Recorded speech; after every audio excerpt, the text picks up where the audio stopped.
जय हिंद। आज हम पढ़ेंगे चैप्टर 3 डीप वाटर, जिसके राइटर है William Douglas. William Douglas was an American writer. जो विलियम डगलस है वह अमेरिकी लेखक है। He was born in Maine Minnesota. जो उनका जन्म हुआ है मेन मिनेसोटा में हुआ था। This lesson has been taken from his book. ये जो लेसन लिया गया है उसके book of man and mountains से। This deals with a childhood experience of the author. ये जो लेखक है वर्णन करता है वह अपने बचपन का अनुभव बताता है। वन डे, एक दिन, he want to a swimming pool. वह एक स्विमिंग पूल के पास बैठा है। A boy threw him into the pool. एक लड़का उसे धक्का दे देता है। He was nearly drowned in the swimming pool. वो स्विमिंग पूल में जाके गिर जाता है। वो लगभग डूबने वाला ही था। That was a terrifying experience from him. उसके लिए एक डरावना अनुभव था। This childhood incident created fear of water in his mind. बचपन की इस घटना ने उसके मन में पानी से भय को भर दिया। It took several years of his life to overcome this fear. इस भय पर काबू पाने के लिए उसके जीवन के कई साल लग गए।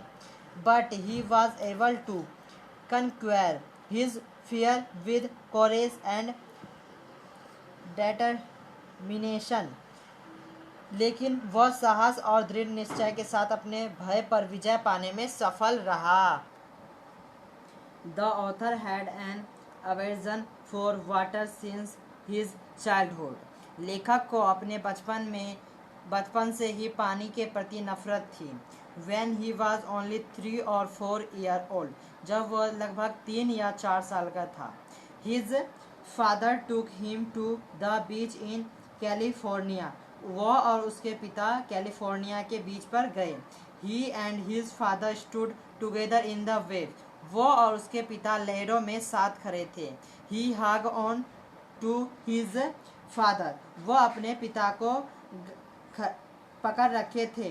But the waves knocked him down and swept over him. जो लहरें हैं उसके ऊपर से उड़ के चले गए। He was frightened. वो बहुत डर गया था। His father laughed, but the waves created a fear in the author's mind. जो वर्णन करता है उसके दिमाग में पानी का डर जम गया है। When the author, जब लेखक 10 या 11 साल का था, he decided to learn to swim. उसने निर्णय लिया कि मैं अब स्विम करूंगा। There was a pool at the YMCA in Yakima. उसने याकिमा पुल ज्वाइन किया। YMCA का मतलब होता है यंग मैन क्रिस्टो एसोसिएट। ठीक है, ये आपको फुल फॉर्म कोई नहीं बताएगा, मैं आपको बता दिया हूँ। इसको अच्छे से याद रखना है। इस टाइप में हमें क्वेश्चन भी पूछ देते हैं। It offered him a good opportunity to learn swimming. उसने किया कि अब वो स्विमिंग सीखेगा। The pool was only 2 or 3 feet deep. जो पूल है वो 2 और 3 फीट डीप है। एट द शैलो एंड, ठीक है, while it was 9 feet deep at the other end. मतलब जो शुरू से है वो 2-3 फीट है, जब ऐसे नीचे की तरफ आते हैं तो वो 8 से 9 फीट गहरी हो जाती है। ठीक है, ऐसे करके रहते हैं पूल। जैसे ये है, इधर के तरफ अगर हम जाते हैं तो कम हो जाते हैं, अगर नीचे की तरफ आते हैं ऐसे करके डाउन आते हैं तो हमारा ज़्यादा हो जाता है। ये कितने हो जाते हैं? 9 फीट डीप हो जाते हैं। एट द अदर एंड, नीचे के जो एंड होते हैं उसमें। The drop was gradual. ठीक है, the drop was gradual. One day, एक दिन, he took a pair of water wings and went to the pools. वह एक वाटर के पूल के पास खड़ा था। He was alone at the pool. वह उस पूल पर अकेला था। He felt afraid to go into the water. वो पानी में जाने से डर रहा था, अकेले जाने से पानी में डर रहा था। He sat on the side of the pool. वो पूल के साइड में बैठा था अकेला। Just then a big 18-year-old boy came there. उसके पास एक 18 साल का लड़का आया। He picked up the author and drew him into the pool. जो वो है उसको धक्का दे दिया अचानक से पूल में, वो जाके स्विमिंग पूल में गिर गया। The author was tripped but he did not lose his presence of mind. लेखक भयभीत था, लेकिन उसने अपनी दिमागी तत्परता को नहीं खोया। उसने सोचा कि जब उसके पांव नमी पानी के तल पर लगेंगे तो वह ऊपर की ओर कूदेगा और सतह पर आ जाएगा। अंततः वह पानी की सतह पर सीधा लेट जाएगा और तैरकर तल के सिर तक आ जाएगा। लेकिन जब वह नीचे गया तो उसे 9 फुट लंबे 90 फुट के सामने प्रतीत हुए। लेकिन जब उसके पाँव ने तली को स्पर्श किया, उसने साहस एकमात्र किया और ऊपर की तरफ छलांग लगाए। वह थोड़ा धीरे धीरे से ऊपर आया। जब कभी भी उसने अपनी आंखें खोली, उसे पानी के सिवाय कुछ नजर नहीं आया। उसका दम घुट रहा था। वह भयभीत हो गया। उसने चिल्लाने का प्रयास किया, लेकिन शब्द ही बाहर नहीं निकले। उसकी टांगें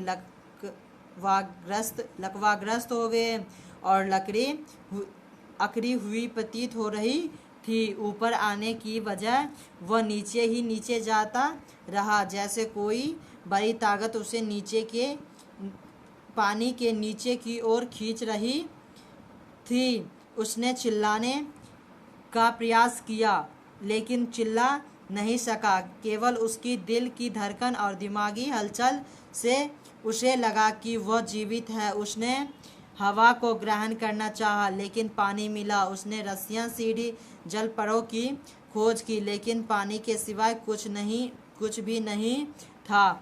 और तब प्रकाश नजर आया। वह पानी से बाहर आ रहा था। उसने महसूस किया कि उसकी आंखें और नाक पानी से आ रहे थे, लेकिन उसका मुंह अभी भी पानी के अंदर था। तब उसने पुनः स्वयं को नीचे की ओर जाते पाया। उसने पुनः छलांग लगाने के बारे में याद किया कि जब उसके पांव जमीन से स्पर्श करेंगे, लेकिन कुछ भी नहीं हुआ। उसने सोचा कि वह मरने जा रहा है। उसने सारे प्रयास बंद कर दिए। उसे ऐसा लगा जैसे कि वह बेहोश होने जा रहा था। कुछ समय के पश्चात डगलस को होश आया। उसने स्वयं को पेट के बल ताल के पास लेटे पाया। वह उल्टियां कर रहा था। जिस लड़के ने उसे पानी के अंदर फेंका था, वह उसके पास खड़ा था। वह कह रहा था, मैं तो केवल मजाक कर रहा था।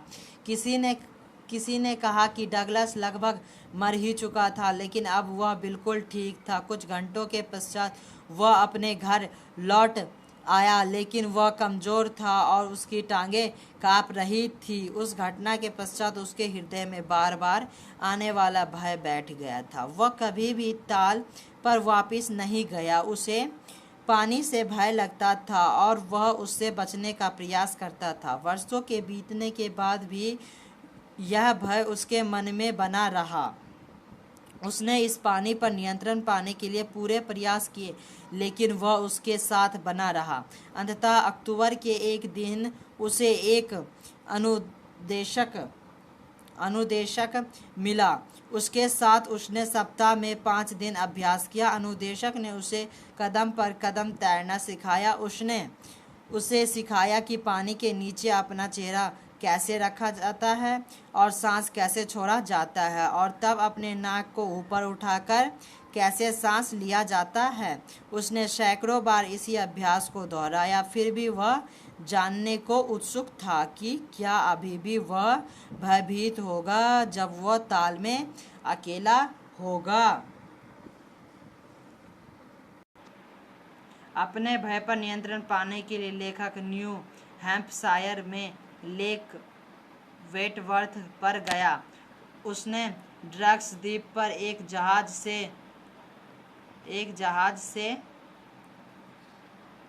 से कूद लगा दी। वह झील में 2 मील तक स्टैम्प एक्ट द्वीप तक तैर कर गया। केवल एक बार तो उसे कुछ भय लगा जब वह झील के मध्य में था, लेकिन शीघ्र ही उसने उस भय पर काबू पा लिया।